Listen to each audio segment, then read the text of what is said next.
আমাদের আজকে আলোচনার বিষয়বস্তু হলো বিশ্বব্যাপী সাম্রাজ্যবাদী আগ্রাসন। বিশ্বব্যাপী সাম্রাজ্যবাদী আগ্রাসন আলোচনায় অংশ নিয়েছি আমি কমরেড মুশফিক বরাত, আপনাদের সকলের প্রিয় দেশবন্ধু মুশফিক বরাত। তো আলোচনা শুরু করা যাক। সাম্রাজ্যবাদ হলো পররাজ্যের ওপর অধিকার বিস্তারের নীতি। কমরেড লেনিন শ্রেণী শোষণের অবসান ঘটিয়ে শোষণহীন সমাজতান্ত্রিক সমাজ গঠনের অতুলনীয় নজির গড়ে তুলেছিলেন। আমি আবারও বলছি, কমরেড লেনিন শ্রেণী শোষণের অবসান ঘটিয়ে শোষণহীন সমাজতান্ত্রিক সমাজ গঠনের অতুলনীয় নজির গড়ে তুলেছিলেন। সরবরাহ বিপ্লব সফল করা, কমিউনিস্ট পার্টি গড়ে তোলা, এগুলো আশু কর্তব্য। পুঁজিবাদী সমাজের উৎপাদন ব্যবস্থার অভ্যন্তরেই উদ্বৃত্ত মূল্য সৃষ্টি হয়। পুঁজির কেন্দ্রীকরণ ঘটে পুঁজির সঞ্চয় প্রক্রিয়ার মধ্য দিয়ে। পুঁজিবাদের মধ্য দিয়েই একচেটিয়া গড়ে উঠেছে, বিকশিত হয়েছে। 1903 থেকে 1907 পরবর্তী 1908 সালে সাম্রাজ্যবাদের আবির্ভাব ঘটেছে।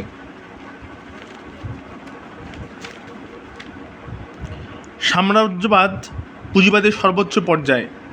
সাম্রাজ্যবাদ পুঁজিবাদের সর্বোচ্চ পর্যায়ে কমরেড লেনিনের অসাধারণ সৃষ্টির অন্যতম। পুঁজিবাদ বিকাশের অনিবার্য পরিণতি হল একচেটিয়া পুঁজিবাদ। সাম্রাজ্যবাদের 5টি বৈশিষ্ট্যের কথা লেনিন উল্লেখ করেছিলেন। 1. একচেটিয়া পুঁজি সমস্ত জাতির জীবনে গুরুত্বপূর্ণ হয়ে ওঠে। 2. ব্যাংক পুঁজি ও শিল্প পুঁজির সম্মিলনে গড়ে ওঠে লগ্নি পুঁজি। পণ্য রপ্তানি জায়গা নিল পুঁজির রপ্তানি। 4. সমগ্র বিশ্বকে একচেটিয়া পুঁজিবাদ ভাগ করে নিল। একচেটিয়াদের বিভিন্ন সংঘ অর্থাৎ কার্টেল, ট্রাস্ট গড়ে উঠল ইত্যাদি গড়ে উঠল। 5. বৃহৎ পুঁজিবাদী দেশগুলো দুনিয়াটাকে নিজেদের মধ্যে ভাগ করে নিয়েছে, উপনিবেশ তৈরি করে এই দখলদারি কায়েম হয়েছে।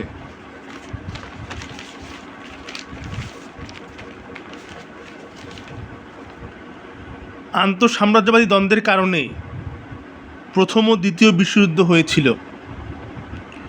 1914-1919 প্রথম বিশ্বযুদ্ধ চলে।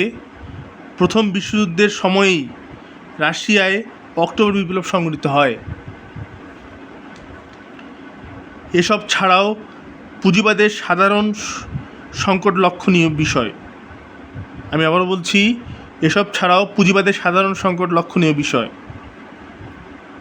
রাষ্ট্র বিপ্লব গ্রন্থের ভূমিকায় কমরেড লেনিন বলেছেন,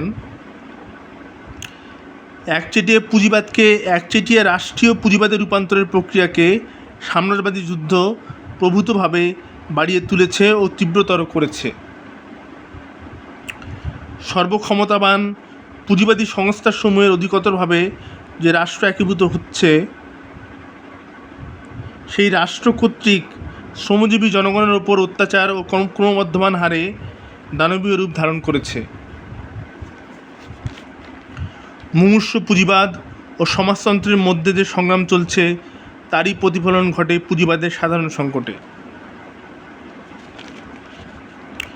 90-এর দশকে সোভিয়েতের পতনের মধ্য দিয়ে পুনরায় পুঁজিবাদের প্রত্যাবর্তন ঘটে, যা একটি অনাকাঙ্ক্ষিত ঘটনা। দ্বিতীয় বিশ্বযুদ্ধের পর বহুজাতিক কর্পোরেশন যা পৃথিবীর বিভিন্ন দেশে ব্যবসা করে, শিল্প স্থাপন করে ও শাখা প্রশাখা বিস্তার ঘটায়।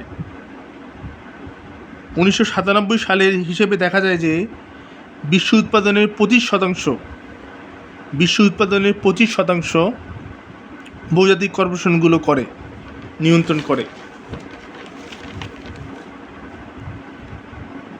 ইউরোপ থেকে পুঁজি এসে মার্কিন যুক্তরাষ্ট্রের প্রভাব বিস্তার করে ও পরবর্তীতে সাম্রাজ্যবাদের রূপ নেয়।